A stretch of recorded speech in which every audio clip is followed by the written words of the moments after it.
Chapter 1. Draw like an architect.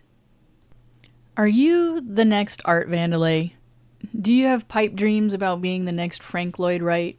Hopefully you know the difference between the two. If you don't, you picked up the wrong book.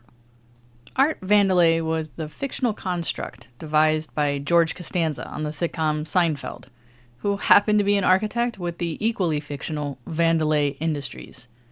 But he didn't design an addition to the Guggenheim as he had proclaimed.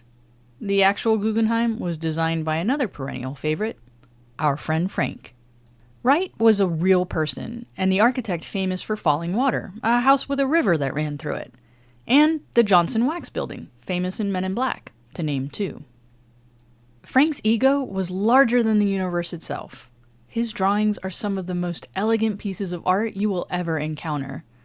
Far from humble, Wright was a megalomaniac, my diagnosis, with control issues, wanting to design everything in his custom residences down to the flatware sitting on the dining room table.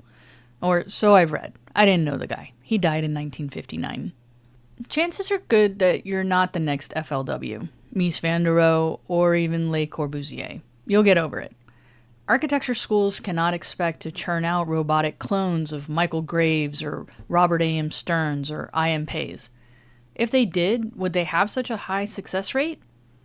But collegiate schools of architecture should expect to produce well-equipped designers ready for any site challenge. And as students, we should, of course, diligently learn from history and through the lenses of the great masters, some of whom I've already listed. Before your first assignment, I would like you to look up any of the architects mentioned above, if you don't know them already, and just click the Images tab in your favorite web browser to get a quick visual summary of their aesthetic, their styles, their methods of creation. Frank Gehry, for example, is a perennial favorite. Some of his best work evokes a simple, crumpled piece of paper. Check out the Guggenheim Museum in Bilbao. The saying goes that imitation is the finest form of flattery. They, whoever they are, also say that art imitates life.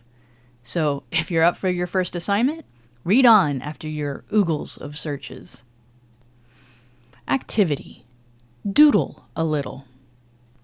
Grab a cocktail napkin and your favorite ink pen.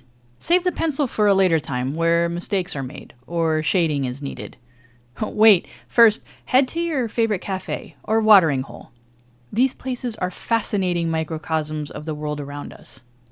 Perhaps you have a luxe lobby bar nearby in a swanky new hotel, or maybe you have a favorite dive bar down the street. If it's coffee you prefer and a bluesy cafe, that also works. The only requirement is that they serve their beverages with a beverage napkin. Coasters are fun too, but those take some practice as a makeshift canvas. Now, take a fresh, sustaining sip of whatever elixir you currently fancy. I'm into the smoky old fashions right now, complete with the fancy cloches. And a deep, life-giving breath, assuming the surrounding atmosphere isn't too smoky or beer-laden. And hold your pen confidently. To keep listening to this audiobook for free, click the link in the description. It will take you to a free Audible trial where you can listen to this and many other books for free for 30 days.